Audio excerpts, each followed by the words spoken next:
Guy walks into the bar, has a steering wheel on his cock. Bartender says, "What's with the steering wheel?" "Darr, driving me nuts." I'm gonna stop now.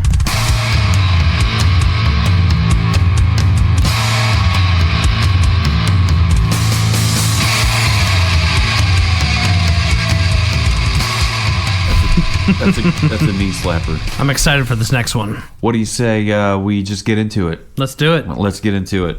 Welcome, dear listener, to the Savor the Burn podcast. Thank you for listening on your podcast app of choice. My name is Jonathan.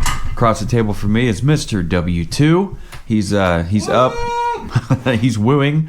He's having some fun down here in Savor the Burn studios. He's swapping bottles and getting ready to. He just dropped a bottle on the table. I don't know if you heard it. We're definitely gonna check this one out. I'm looking forward to it. It's aged 8 to 9 years, and it's going to be delicious because I haven't heard anybody say anything bad about it. What can you tell us about it?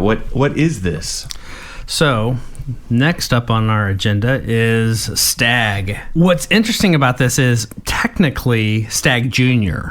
Not to be confused with the George T. Stagg, which is the $1,000 bottle from Buffalo Trace. So this is the Stagg Jr., but it no longer carries the name Junior behind it because they have been producing it for over 21 years now. When they reached their 21-year anniversary, they dropped the Junior because it was now an adult and old enough to drink. Huh. Which is kind of funny. This is pretty funny. Why would... What the hell? But anyway, this is Stagg. This is specifically, this is the batch 14, which would be the spring of 2020 is when this was bottled. Wow. Okay. I found this little excerpt online, which I thought was kind of funny. It says, Stagg Jr. Batch 14 is yet another excellent release from Buffalo Trace. But from memory, I think I've had better batches. Still, this is one of the best bourbons out there at the $50 to $60 MSRP. If the stars align and you're lucky enough to find it at all, as it's becoming even more difficult to find by the day. So I found this bottle. I just happened to be in at Ryman Liquor in Prairie Village here in Kansas City. Cool store. And really cool store. Even better people. I wandered in there one day and just started talking with one of the guys behind the counter. At the time, I didn't realize it, but it actually was the owner. And then there was another guy there that was their distribution and ordering manager. And so we were talking, and I introduced them to the podcast, started talking about it, and we just kind of started talking about bourbons. And I don't know if it was maybe something I said or how the conversation was going, but the gentleman that was the owner excused himself for a few minutes, which is fine. I didn't think anything of it. I just kept right on talking with the other guy that was there. And a couple minutes later, the owner came back out carrying a bottle. And in mid-sentence, I just kind of look up to acknowledge him coming back over. And he turns the bottle around and goes, "Would you have any interest in this?" And it was this bottle of Stagg. And very, very grateful for that transaction. But they are very, very adamant about adhering to MSRPs. And so that was a $54 bottle. This little write-up here says, $50 to $60 bottle of bourbon. That's what I paid for it. If you can find it. And so I was excited. I've wanted to find a bottle of Stagg for a while now. I passed on it not that long ago because I was in another store to buy something else, and it didn't really register in my head at that time that, hey, idiot, grab this while you can. Yeah. And I passed on it and still kicking myself, but I was like, absolutely. And when he rang it out, I about fell over. I'm like, oh my God, $54? Yeah. All day long. It wasn't until I got home and shared with my sister that what I found, and we kind of just talking back and forth. The second market on this bottle is over $300. Wow. Up to $399 was what I've seen online for this bottle at a couple different places. I think the best price I was able to find anywhere on this bottle was still over $250. So to find it for MSRP, unheard of. And I super appreciate the guys at Ryman's for being very adamant about an anti-second market. To clearly, he went to the back to pull this out. They're not putting this out on the shelf. Right. They're being a little bit more discerning on some of these bottles, which I completely understand and appreciate. And right time, right place. Great guys, great conversation. I'm super excited to get into this. But clearly they had the same impression about you. And I'm thankful for that. Absolutely. So yeah, if there's some way we can repay that. Yep. That gratitude. Yeah, all we can do right now is just give them a shout out on the podcast and continue our patronage. Absolutely. At Ryman Liquors. But so this is the Stagg Batch 14, which was released in the spring of 2020. This is obviously it's Kentucky, distilled at Buffalo Trace. Technically, this is a no age statement.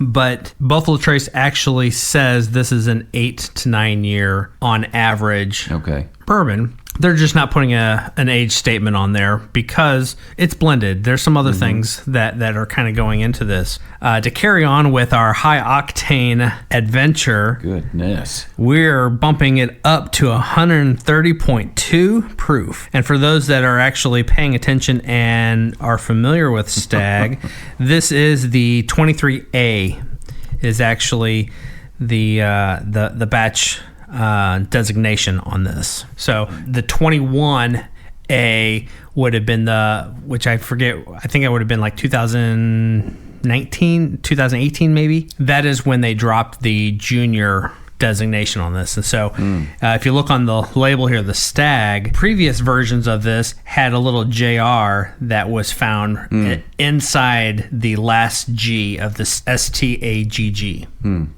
So a Stagg Junior. It's all grown up. It can drink it now. It's all growed up. Just like my junior. Exactly. Who's out in Georgia now. Out in Georgia, yeah. I still cannot get over the color that's in this bottle. It's so deep dark. I mean, that's a brown liquor. I also noticed, too, it's dark like a darker, like Myers dark rum. Yeah. It's like that damn dark. I mean, it is just... Have you had Myers dark rum lately? I have not. I had a little bit of it last night, and it tastes like burnt chemicals. Maybe because it's stored in a plastic bottle, like some rum is. I don't know. It just tasted like rum mixed with, plastic. I was really surprised because I've had it off the top of a, they'll float some on top of a cocktail or whatever, like a Bahama Mama or a Pina Colada, whatever. They'll put that on the top, and then you just kind of. I've done that with off. Kraken. Okay. Before, which is a black rum. Which I love black rums. I love dark rums. They just have a extra depth to them as far as rum flavor goes. I'm not a huge fan of the flavor of rum, not anymore. Not since maybe mid-20s when I switched over to bourbon or whiskey. And even then I switched over to the OG Jack Daniels, which we'll get to at a later podcast, later episode. But and then you don't really drink it straight. You do if you're me, like you're an idiot. But then if Lemmy can drink it in a Jack and Coke all the time, so can I. Yeah. And so that's what it. Who are you to? Who might argue with Lemmy? Nobody. That's who. So this is a beautiful bottle. This is not dipped in wax like the Booker's, but look on the very top of it, the embossed stag horns, which is a nice little detail to the top of it, right there on the topper, and the. I think there's a little pull tab somewhere. It's right here. I'm gonna let you open that one. Yeah, you sure? Absolutely. All right. I'm getting ready to ruin the secondary market on this bottle. There you go, foil. Easy peasy. And that popped right off. So it's not only on the cap. Oh, it's on the it's on the stopper too. On the Very nice with a nice little gold ring around it. That is not. That's natural cork stopper. The lightweight plastic top on there. Yeah, it's not. It's not Jim Beam. And that is real cork. It is real cork. Yeah. Excellent. There you go. I feel like the real cork has a higher pop when you actually open it up. Yeah. Than your composites.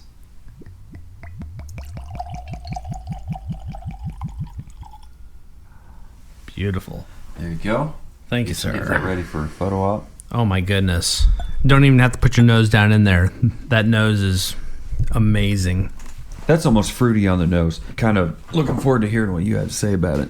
I mean, it's like a mapley sweet. That's a good looking stopper. It is. It is. I love the Stagg antler detail. Even better for me is the natural cork. I love that. And there's really no embossed lettering in the glass on this standard. I don't know. I keep calling it like a bell shaped whiskey bottle. Rounded shoulder. Yeah, rounded shoulders, slightly tapered down to a heavy bottom. Mm-hmm. And that's a very heavy bottom. Yeah, and like I said on a YouTube comment section somewhere, I like my whiskey bottles like I like my women. Rounded shoulders and heavy bottoms. It makes the rock and world go around. Gar. Cheers to that, sir. You know what? Before I even get my pull on this, we still do have to take it through the sniff test. But there's honey on that. A buddy of mine asked, he's like, "Hey, what's that bell you guys ring when you say cheers?" It's not a bell. It's this what you're hearing? That's not a bell. That's our Glencairn whiskey glasses. Mm-hmm. So if you look at anybody drinking whiskey from a glass, it's either from like a rocks glass, like a cocktail glass with ice in it. This is a tulip shaped, whiskey drinking glass. Look at those legs. Brought to you by Glencairn.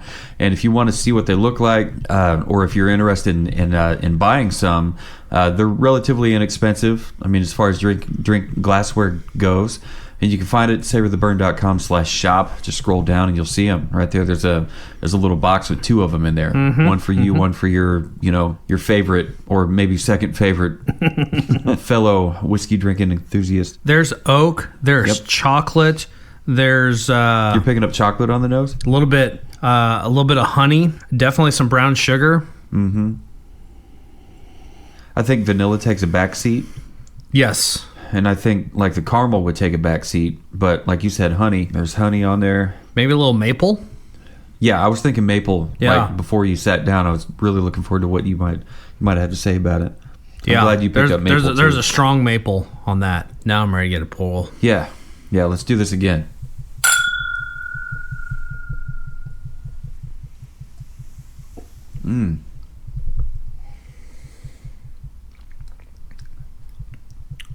Wow. Once again, that is ethanol hot, but holy hot damn is that flavor incredible. That flavor is something else. Man. That's every bit as interesting as Booker's was, but Booker's is different. Delicious. There's the vanilla. The vanilla's there, the chocolatey is there. The vanilla that was sitting backseat on the nose stepped forward on the palate. Yep. There's still a little bit of oakiness there. There's some maybe a little cherry. Yeah, maybe some cherry, some dried fruit of some kind, like a dark fruit, like a cherry would be, like maybe not plum, but something not so strong. Another stone fruit. That's incredible. Yeah, apple. Yeah, it says it here on the notes here. Dark brown sugar, which I would totally agree with. Rich vanilla, definitely. Oak, definitely. Dark cherry, you called that, and apple. Apple, I agree. It's not nearly as strong as the dark cherry and the dark brown sugar, but this is really fucking good. And the finish is smooth and lingering. Yep. And it's pretty strong for a finish. Mm-hmm. Man, it's too bad this isn't as available as some others are, because I mean, it may look like the same bottle as Rebel Yell, but it is most certainly not Rebel Yell. I mean, if you want to compare like this compared to Rebel Yell compared to Stagg is like it's Rebel Yell's trash in comparison, and that sucks because I used to really like Rebel Yell. I might have to go home and try a little bit and weep and mourn my Rebel Yell. Speaking of Rebel Yell, have you ever seen? Sorry, I just took another pull of that. That ethanol is... Billy Idol? Yes. Goodness. Right. Yeah, back to it. Sorry. Billy Idol. Have you seen Billy Idol in concert? You have? What's that like? I haven't seen it. Steve Stevens is one of my favorite guitar players. Okay. He's so good. Even today, years and years and years later, Billy Idol still sounds fantastic. What I love about Billy Idol is that attitude that he had. Like from the very beginning, like Generation X days, he's still got it. Yep. He's still, fuck you. Yep. He had no fucks to give. Yeah, he still doesn't. He hasn't picked up any along the way. And you know what? he really hasn't had any scandals, has he? Not really. Other than maybe, trashing a hotel room and probably getting an attitude with somebody at some point. There's been like no sex scandals or, drug and rehab. I mean, he's got his stories, but you know what? I can't say that there hasn't been. We might have to get some rock experts in here at some point.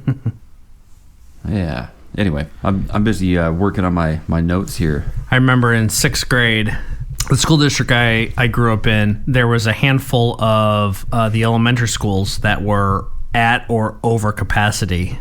And so mine was one of them that they decided to move the 6th grade class up to the middle school. Okay. And so, and I actually was part of the first 6th grade class to be at the middle school. So was it middle school or was it junior high until your 6th grade was added and then it became middle school? Because that happened to me. I always knew it as Ferguson Middle School. Okay. But the stone carving on the outside of the building said Ferguson Junior High School. Okay. So I think there was definitely something to that, but we were the first 6th grade class to be added to the junior high middle school up there.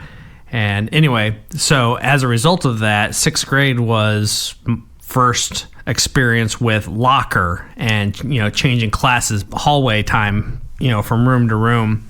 And, I definitely had a Billy Idol poster in my locker in 6th grade. In your locker, really? That's cool. I never had. I think 7th grade that became Shout at the Devil, Motley Crue. Really? You sure it wasn't the Bengals? You didn't want to walk like an Egyptian? Just another Manic Monday? So now that we've established that Stagg and Rebel Yell are completely different animals, but we already brought up the Billy Idol. What's he like in concert? All I know is like radio and maybe a behind the music thing on VH1 or something. Yeah, I haven't even looked up his. He was spot stuff. on. Did you ever get a chance to see the acoustic concert that he did? Did all the hits acoustically. It was basically just him and Steve Stevens. All right. Steve Stevens playing a big Ovation acoustic guitar. Ovation. Those are the ones with the plastic back on them. Yep. I've never liked those. Just the sound of them. Yeah, but a lot of people love it. And it may not have been an Ovation, but it had that kind of a look to it. Okay. I'm sure it was a higher end, right? Better something or another. Better than what this long hair picked up at a musician's friend. But his playing was spot on, and Billy Idol's voice was just impeccable. Still there. Yeah, super super cool. Yeah, I think I got a greatest hits of his one time after my buddy Moose suggested me to get it. And I think I have that greatest hits. So it starts off with a song from Generation X, right? Money. Yes. Right? That's how it's pronounced, right? Money. Mm-hmm. I always thought it was Money. He was just talking weird because he's from across the pond. Money. But that I was like, oh, okay, that was Generation X. Fucking wild, cool. I just wondered, why did he go solo? Why didn't he just keep it Generation X? Mm-hmm. But who knows? Band split up, and I mean, Ozzy went solo. So did Ronnie James Dio. So Yep. Whatevs. But back to the Stagg. Turning this car around and going back to the Stagg here. This thing's got a lot going for it on the nose. More going for it on the palate. I'm still blown away at the color of this. Mm-hmm. Tasting notes listed as molasses, which I think is probably pretty spot on. All these other bourbons that we try are all variations of amber or honey or whatever. This thing is it is dark brown. It really is. I mean, yeah, I would say molasses is too dark. Molasses is like root beer. Like, you can't see through it. It's so damn dark. Well, I mean, this is like if you don't hold it up to light, it's like an extra dark amber. Yeah, right. If you hold it up against the backdrop here of our banner, yeah, molasses. Sure. It's straight molasses. Yeah, and maybe you know what? Maybe that's what we've been doing it wrong. Oh. We've been holding it up to the light the whole time. Going, what the fuck? Here I am waving your bottle around. You're very hard to find bottle around. Look over here. Just don't drop it. Over here against the wall. Oh no! But yeah, maybe. Every time that somebody says something is mahogany, I've been holding it up against a light that I can see through it. I'm like, are we doing it wrong, or maybe they're doing it wrong? They're doing it wrong. They don't know what they're doing. Yeah, so if you take this and you hold it up against there, that's a dark amber. Mm-hmm. But you hold the bottle against it, it's straight molasses. Yeah. It looks just so dark. And to complement that, the ring on the top and the topper is a really dark, kind of a raw umber brown with a copper. Wouldn't you say that's a copper more so than a gold? Here? Yeah. Yeah, definitely, yeah. Yeah, their copper colors trim. are copper. Yep. And copper and black. And then on the front of the bottle... And white. Of course. That's kind of an antique white, bone white, off white. Yeah, it's not a straight pure white. It complements the color palette quite nicely. And even though this does not have the junior distinction that it used to have, this is still the younger brother to the George T. Stagg offering from Buffalo Trace. So that's a different thing. That's a different animal completely. Have you tried it? No. That if I run across one of those, the MSRP is probably a little bit too rich for my taste. But oh, is it? Yeah, George C. Stagg on Flavier is like a $1,400 bottle. They can keep it, and that's not a special year or special release. That's just the regular. Sorry, is it maybe the monitor? Something. Is it your microphone? It is. I can see this thing wagging around. Oh, look at there. I fixed it. I've been fucking with my microphone this entire time. Oh, shit. It was me the whole time. Damn it, Wayne. You're going to... Dear listener, if you have any complaints about the entire time, you send that hate mail to w2@savortheburn.com. Wizard fingers. Wizard fingers. Mr. 98% fingers, or whatever it was. So, yeah, the $1,400 bottle, they can have it, man. What do they call it? George T. Stagg? George T. Stagg, yep. What makes that so much different than... I couldn't even tell you. Tell me? Overall, I love Flavier.com, but there are... And even though 80% of their pricings are great, they still fall victim to that secondary market. Mm-hmm. You know, the cheapest Blanton's bottle they have is $180. The Japanese variation is a $225 bottle, and it just keeps going up from there. Now that Blanton's, the Japanese variation, is it made over there in Japan? No, it's made here. It's made here. It's packaged and bottled. It has a completely different label on it and everything, but it is made specifically for the Japanese market. Oh shit. Uh-huh. Now send all your hate mail to Jonathan@savortheburn.com.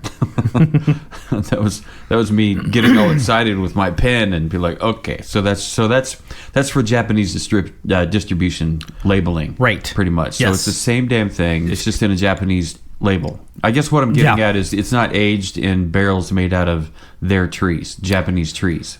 Because the Japanese whiskey aged in those trees tastes way different. I have not done my research, so I'm not 100%. Okay.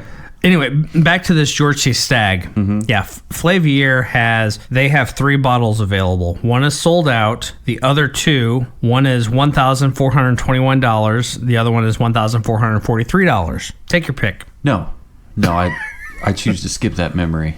Thank you very much. Just to show you the picture. It's a very different bottle. Wow. It's kind of like the Eagle Rare style bottle. Say it looks like Eagle Rare. Yep. I mean, maybe less as far as label design goes. Yeah.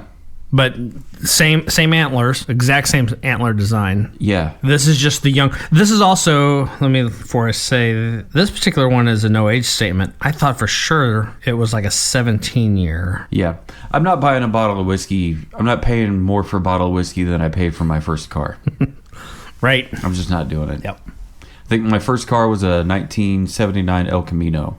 And it was, actually, I know for a fact that's what it was. And I paid 15-year. I paid $950 for that thing, and it broke down on the way home. There's no way. This is a 15-year at 69.1. What does that make it? Jesus Christ, that would be 138.2 proof.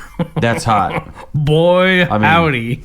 Not in a Paris Hilton. That's hot. No, that's hot. That's wow. My biscuits are burning. My biscuits are burning. I don't know why I went all fucking Randy Man Savage with it.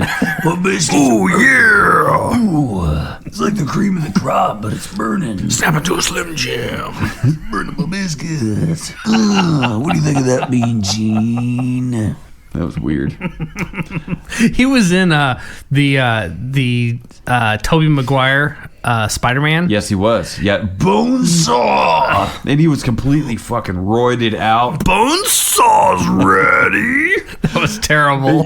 He always referred to himself in third person, and I loved that. Loved it. Even like as Randy Macho Man Savage, he didn't always refer to himself in the third person. Like, I think somebody asked him, like, do you ever cry? Well, I get feelings too, Or whatever it was his answer was. He didn't say Macho Man has feelings. he didn't do that. But the character Bonesaw would definitely be like, Bonesaw doesn't cry. That's weakness. I want to pour this up and mix this up into a old fashioned. yeah, this would be a great candidate for an old fashioned. With the chocolate bitters. With chocolate bitters, not the Angostura, but the chocolate bitters. Chocolate bitters and orange bitters. Yeah.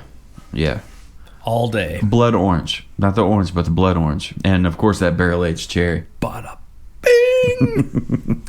Those bada cherries. What'd you give it on the nose?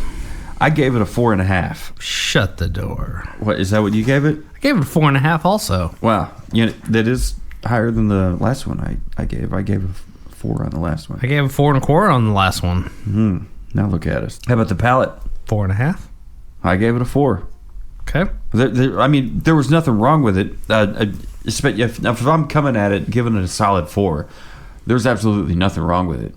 I don't know what they could do to get me to bump that up, other than do something about that ethanol burn. But it's 130.2 proof, so I don't know what the hell they're gonna do to it. They're not gonna. They warned you. They're not gonna alter their. They did right on the front, right fucking down there at the bottom. Handwritten, might I add. Nobody's gonna alter their process to make me happy, Yep. and that's totally cool. But for me and my palate, yeah, 4.0 was it's a solid number. And also, even though the bottle does not say it in the exact words as Booker's, this is also uncut and unfiltered. This is straight barrel strength, barrel proof, cask strength bourbon whiskey. Kentucky straight bourbon whiskey. What'd you give it on the finish? Hence the 130.2 proof. Give it on the what? The finish. I really like the finish on this. I gave it 4 3/4. I gave it a 4.5. We're not that far off. We are not that far off. Yeah, in the finish, I probably could have gone up a little bit on the finish because it had so much lingering sweetness. And you know me, I got a sweet tooth from hell.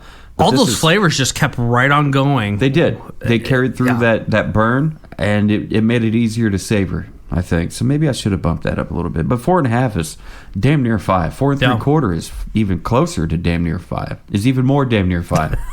Stupid whiskey. Can't think straight. How about bottle presentation? For what this is, I love this bottle. I love so many different things about this bottle, and I'm not making an excuse for it. I gave it a 4 1/4, which I think is a great score. It's definitely not the 7.5 of the Booker's. And what could be? Whatever could be. I mean, Booker's came from Jim Beam. So, like, what? This is from Buffalo Trace. This is from Buffalo Trace. Pinkies Buffalo up, Trace. motherfucker. Buffalo Trace has got some good stuff. Yeah, They really I do. mean, seriously. They really do. If you're not a fan of Buffalo Trace, that's fine. That's fine. It's just we're probably not going to be friends. I won't be mad at you. Right. But let's just go down the list. First off, standard Buffalo Trace. Mm-hmm.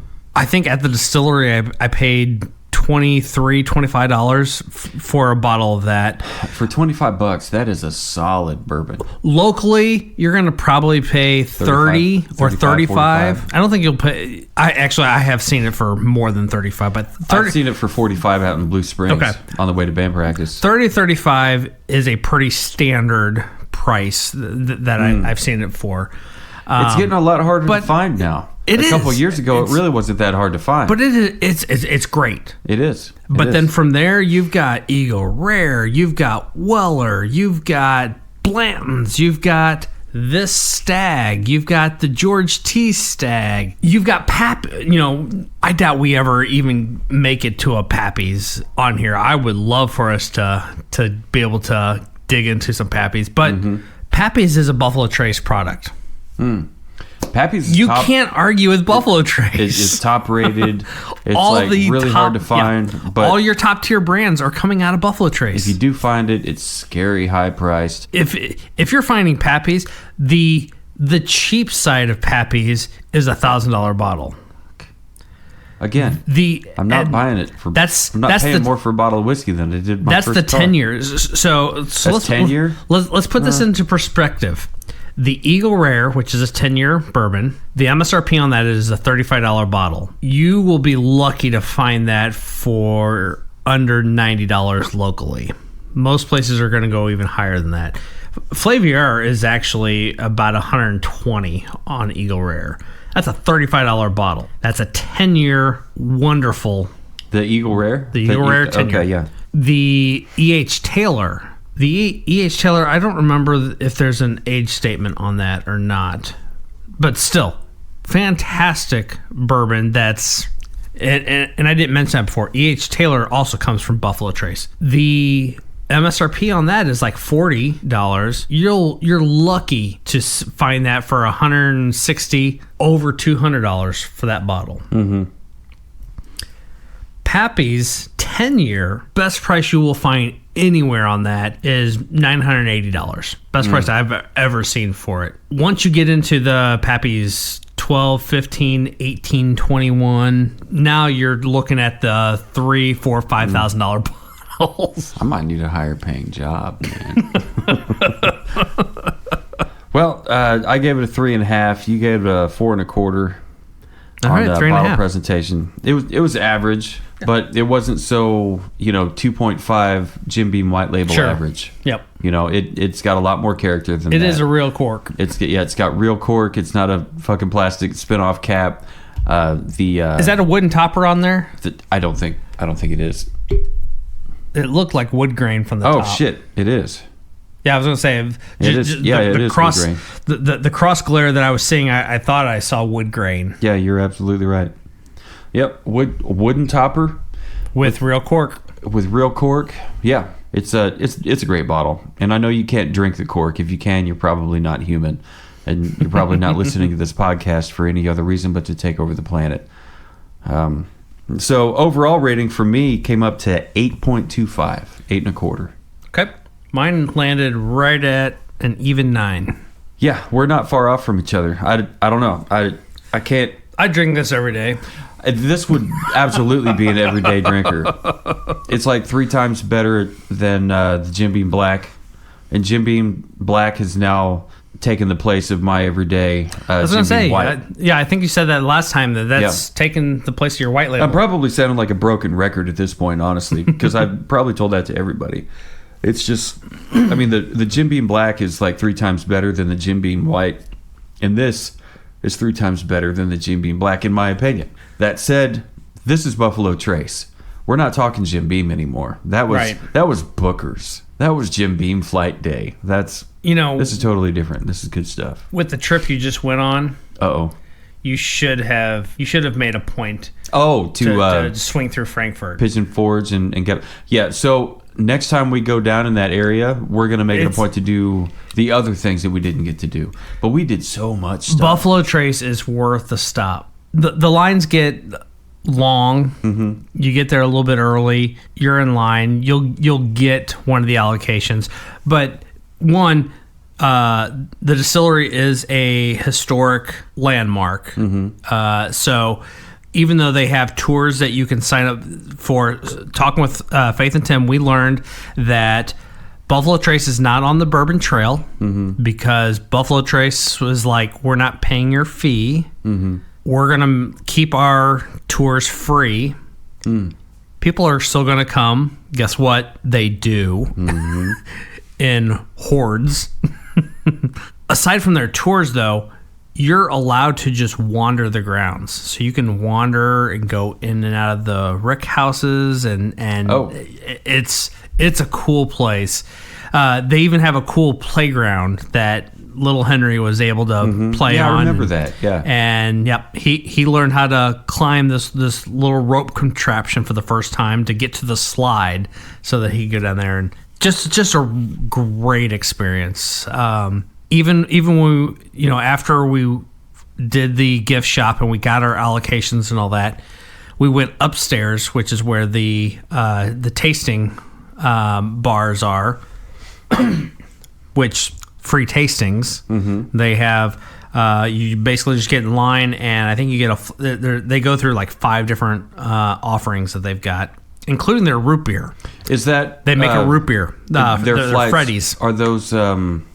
Are those like out your choice or their choice? It's their choice. Okay. So it's Buffalo Trace, it's Weller, it's Sazerac Rye, it's their bourbon cream, and then their root beer. Okay. And Henry got a pour of the root beer. That was his first time having anything carbonated. And to see his little eyes go from the size of dimes to the size of Buick hubcaps. Buick hubcaps. He was just like,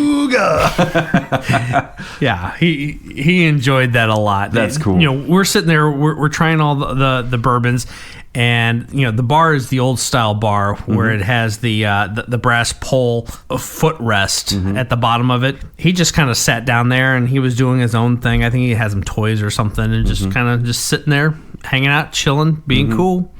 And we were trying different things, and then when it came right about time, the last thing was the root beer, and he kind of popped his head up, and the bartender knew he was down there, and so he poured. We got these little, communion cup size little pours, and he poured Henry a full cup, like a full dram. Yep.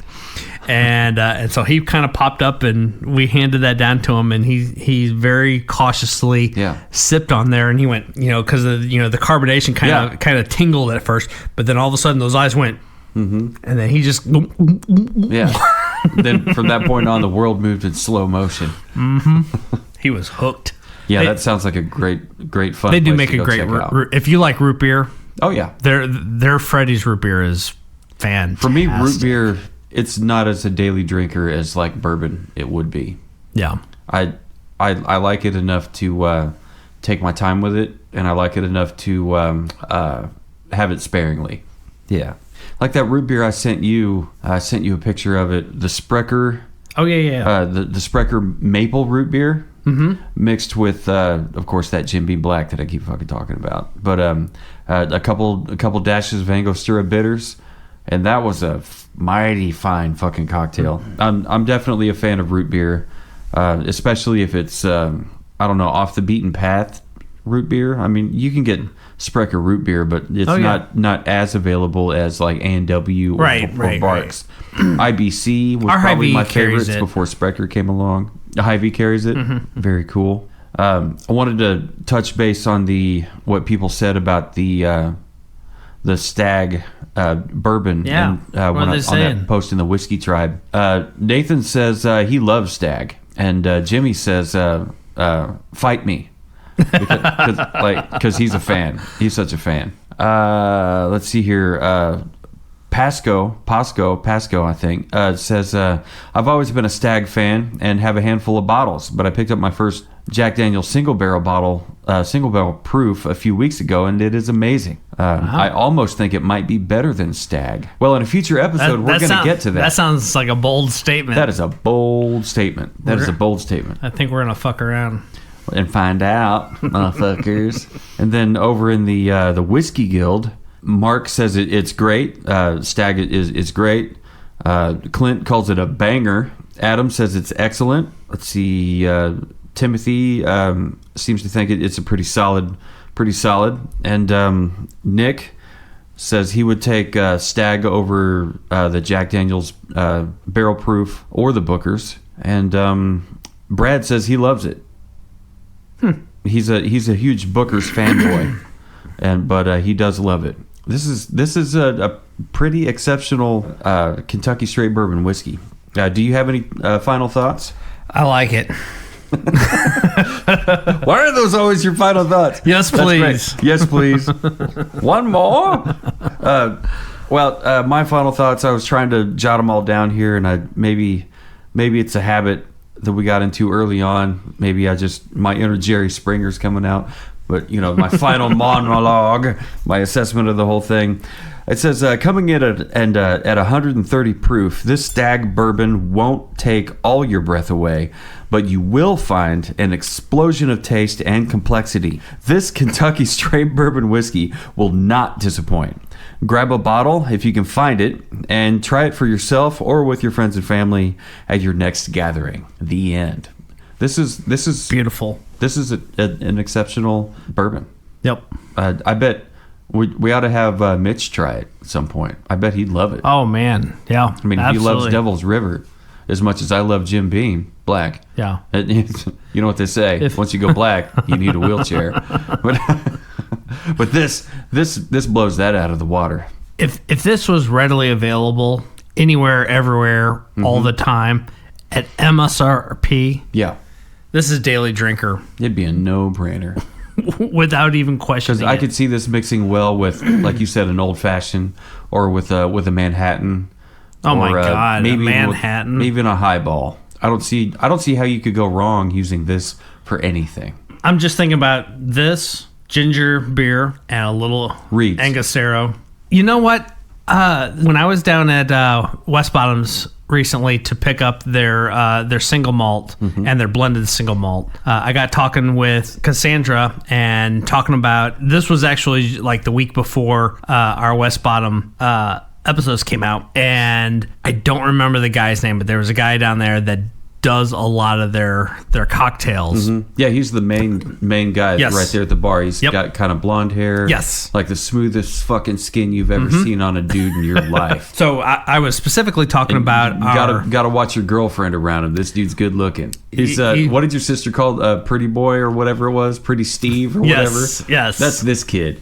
Yep. Watch out. So we were talking about the KC Horsefeather, and before I went any far, I just mentioned that, oh yeah, by the way, we did this, and then we followed it up with a couple cocktails, and she asked me, what cocktails, and I was like, I started to say, the KC Horsefeather, and then we took their old fashioned and kind of made our own from there. But before I could get that far, he interjects in there, what ginger beer are you using with your KC Horsefeathers? All right. And so we started talking about, I was like, Reed's Extra.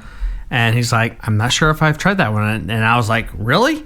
Right. And I can see their I've seen that stuff. I can see their little mini fridge, like right in front of me.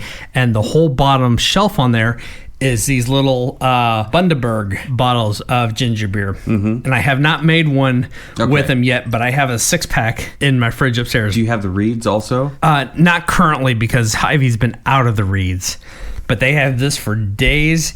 And how much we love West Bottoms, and them being so adamant about this is the one you need to try. That's their choice. This is their choice. So I was like, all right. So I bought myself a thing of it, and my next KC Horsefeather, West Bottoms Whiskey Company style, will be made with the Bundaberg ginger beer.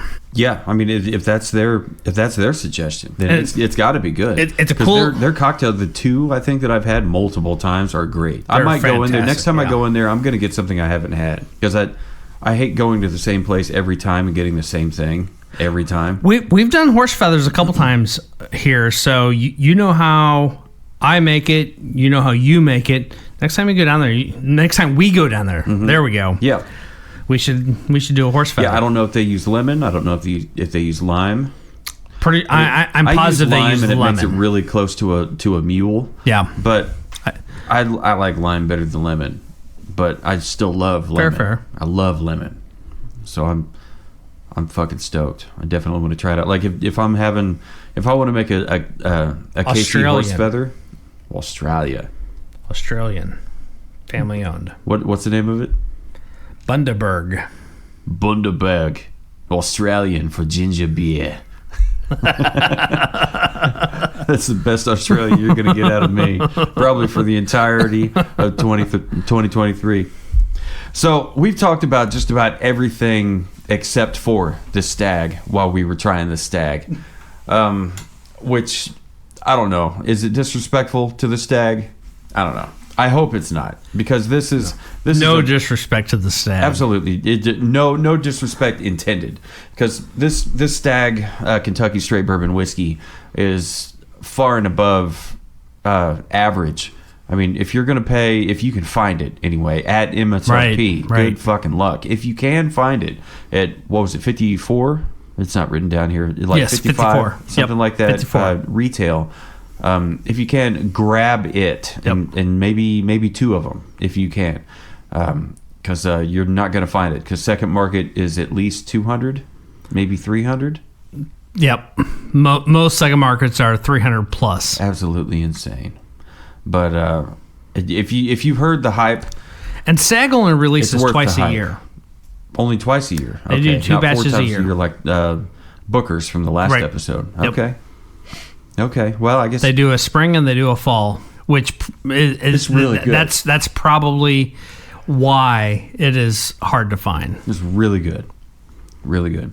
Anyway, what do you say we wrap it up? Let's wrap it. All right. Thank you, dear listener, for listening to the Savor the Burn podcast.